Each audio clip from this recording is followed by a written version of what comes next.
Oftentimes you go to old museums and look at art books, you see pictures of oftentimes monks, and they're standing there in a window and they're holding a skull and they're looking at it, and you think, well, that's kind of dark.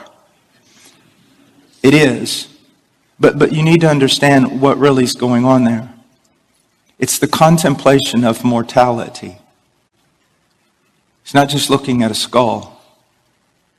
Do you know what he's doing? He's looking at himself. That monk knows, this will be me in a twinkling of an eye. Strong men grow old, and old men die. Yes, strong men die. Men who are genius die. Strong men grow weak and die. All men die. Have you really grasped that as a man? I don't mean just played around with it and laughed and told a joke about it. Have you sat down and really thought about this? You're going to die.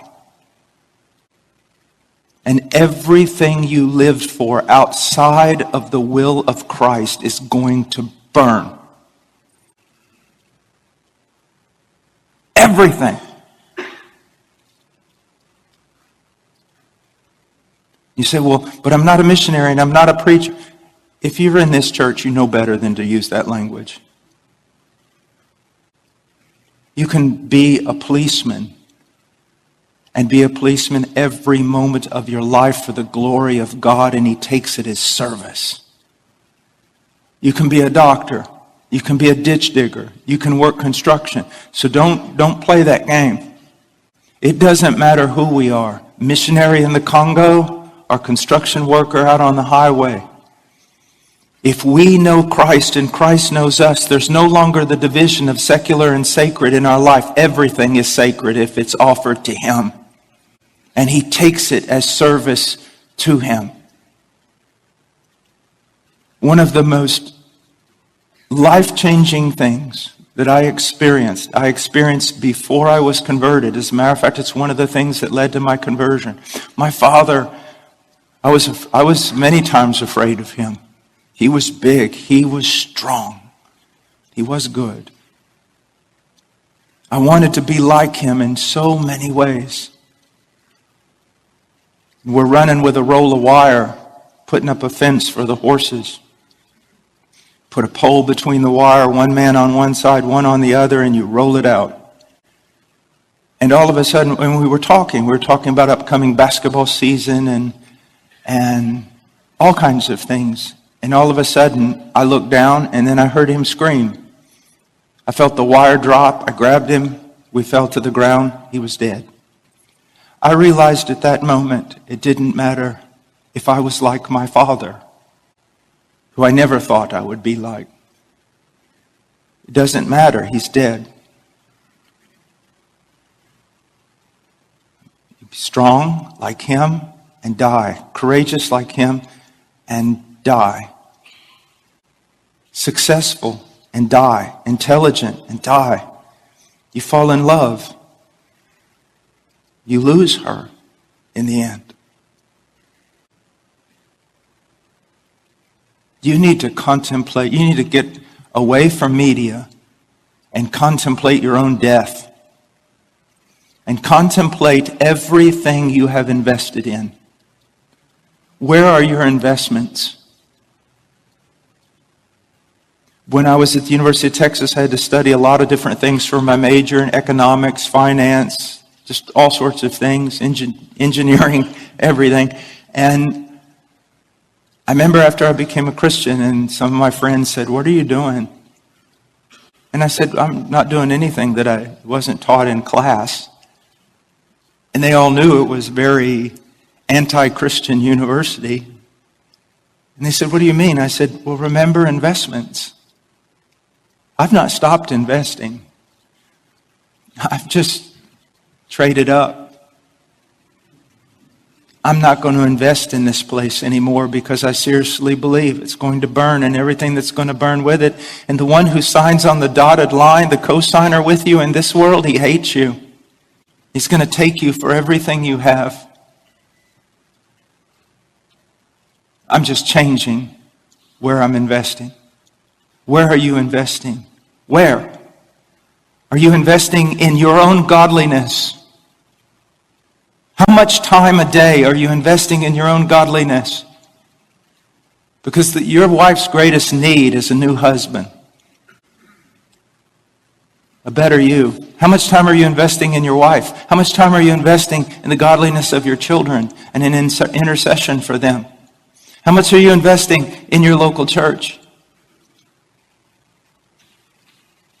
Never forget this in the Lord's Prayer after he says, hallowed be thy name, thy kingdom come, thy will be done. He says, give us this day our daily bread.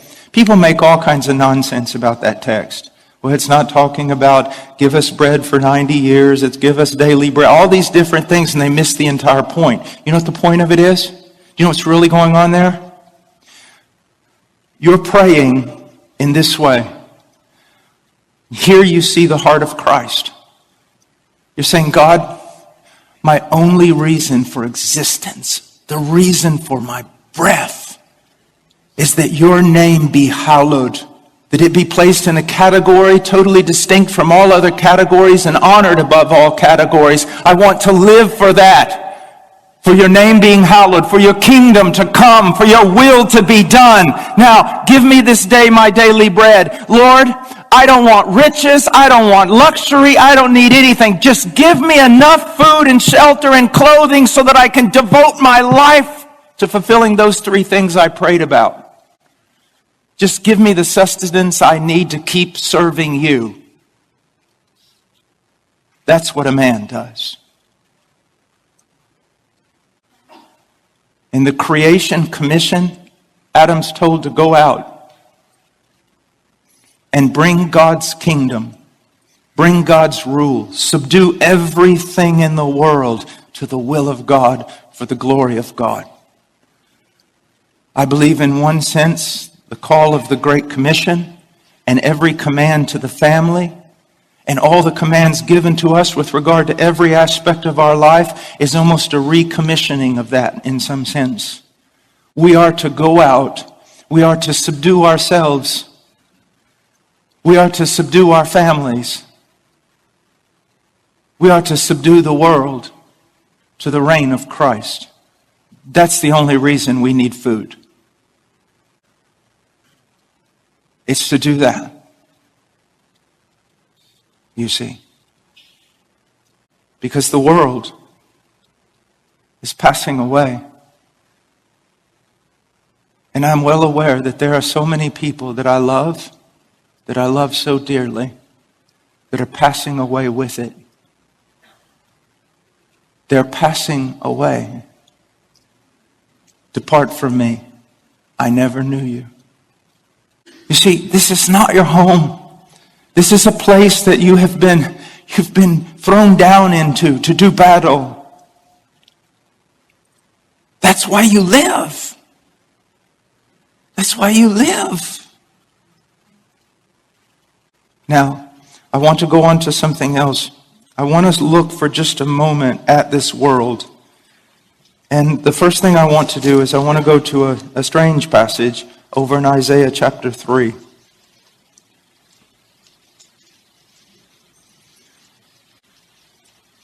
God is bringing judgment upon a people in this passage. God is bringing judgment upon a people.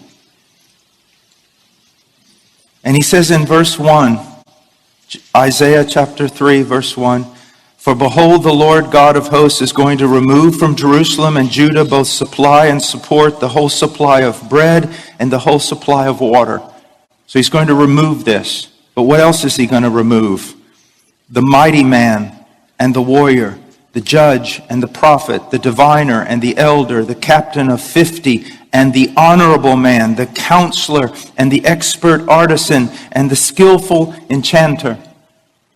One of the greatest acts of God's judgment upon a people is when he removes the noble men from leadership. When he removes the entire population of noble men, and there's nothing left but ignoble, weak men. Now, who would dispute with me today and say this passage has no application to the United States of America? I travel around the world. I see men, strong, angry, and many of them mad at us. I come home. I see silly older men playing with toys. I see little boys playing with video games. And I see most people no longer even knowing what bathroom they should go in. We are under the judgment of God.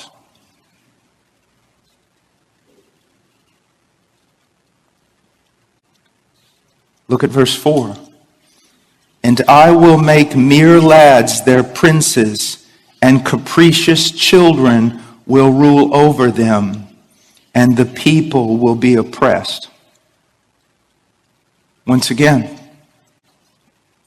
this is our world. I've been amazed for the last 30 years, and especially in sitcoms and things like that. Isn't it amazing that the parents, especially the dad, is always portrayed as, even if he's kind-hearted, he's foolish and really doesn't understand anything about the world. And in the end, the children are the ones that are the counselors.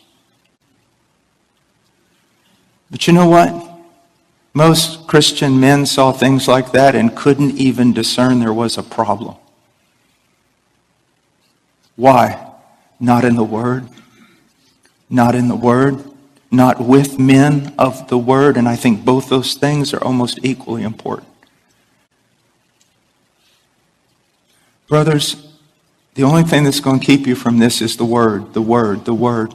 My wife one time was teaching a group of women in Romania, and finally, after a couple of days, one of them said, Miss Chato, we really love your teaching and your help, but on every question that we've had, you've basically said just the same thing. We need to be in the Word. Why do you do that? And she said, well, because you need to be in the Word. I'm sorry, in a way it's really wonderful that it's not mystical, that you don't have to climb up to heaven or drive yourself down into hell to grow. Isn't it wonderful that it's really quite simple? Read the Word, fellowship with godly men, fellowship with your wife, fellowship with your children around the Word, learn the Word. Isn't it wonderful that it's really that simple? And isn't it terrible how accountable we're going to be on that final day because it was so simple? I didn't say it was easy, but it's simple. There's no mystery to it. No esoteric knowledge that you need. You need the Word.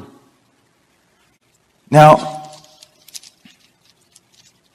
look verse 5. And the people will be oppressed, each one by another, and each one by his neighbor. And the youth will storm against the elder, and the inferior against the honorable.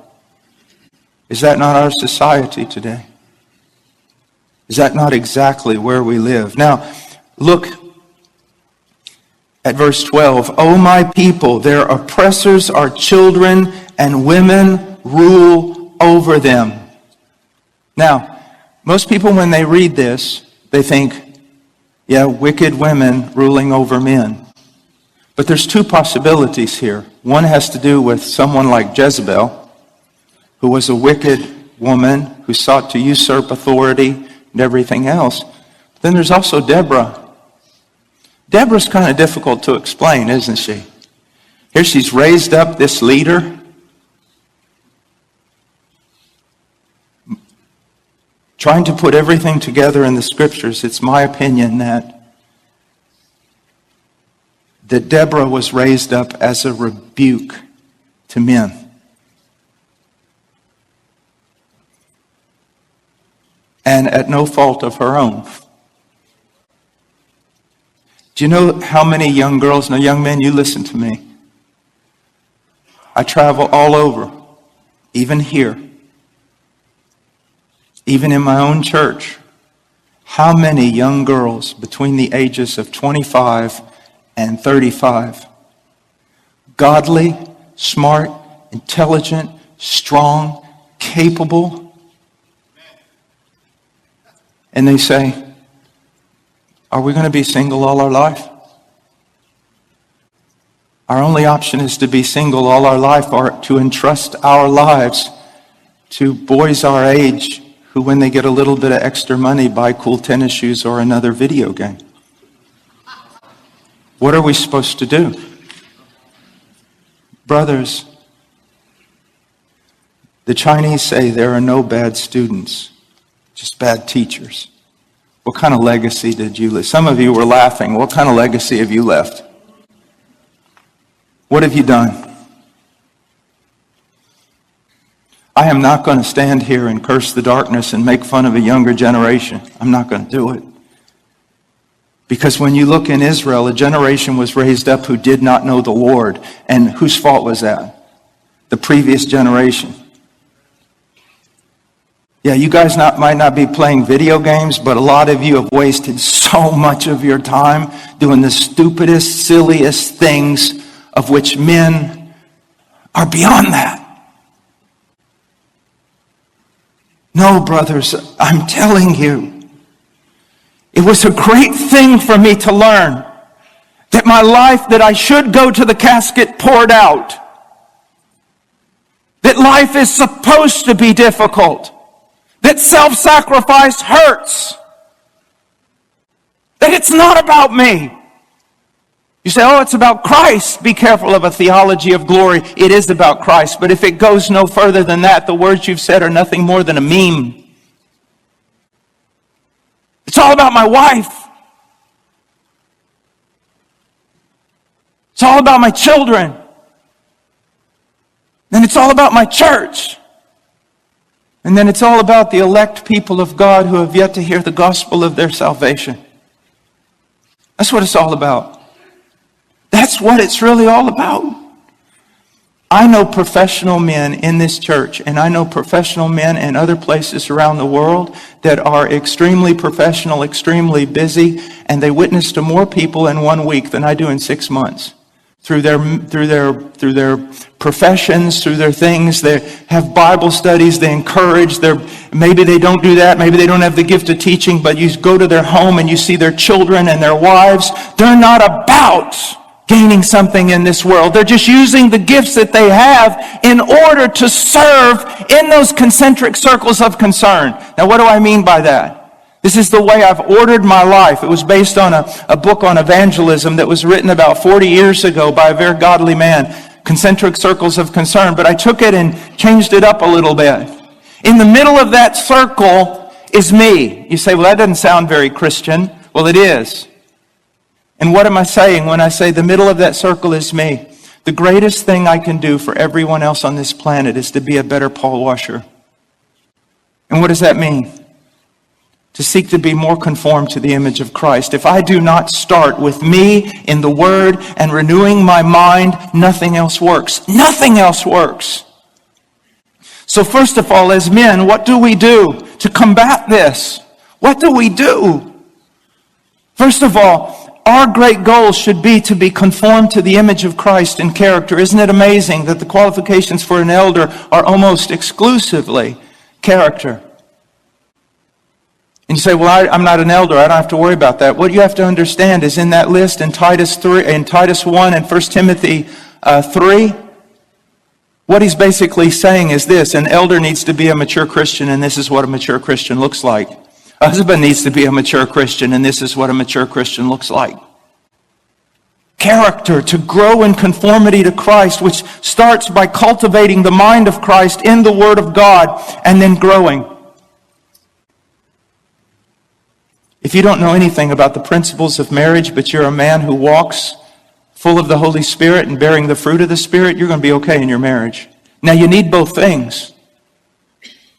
But the one without the other just doesn't work. And so that's the first concentration you should be thinking of.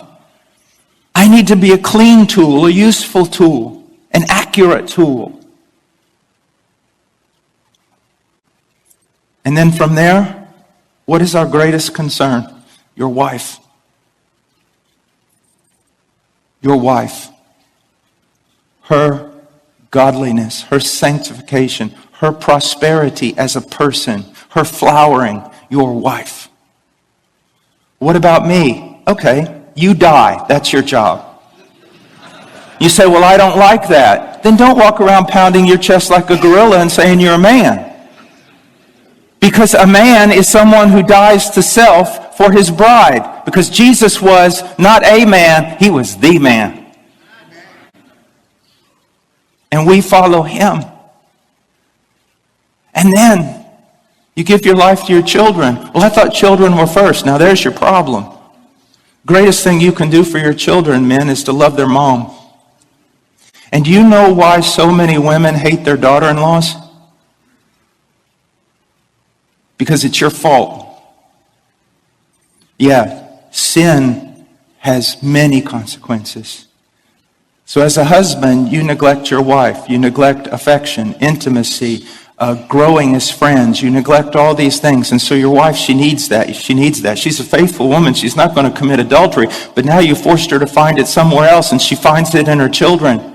And her children start supplying for her all the affection that she's not getting from her husband. And then when other people come along to take her children away, she can't stand it.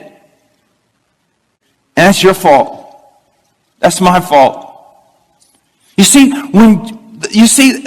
obedience and God's commands. I can remember looking at a certain thing in Hebrews 10, taking Hebrews 10 and then seeing how it seemed like the entire Bible was interwoven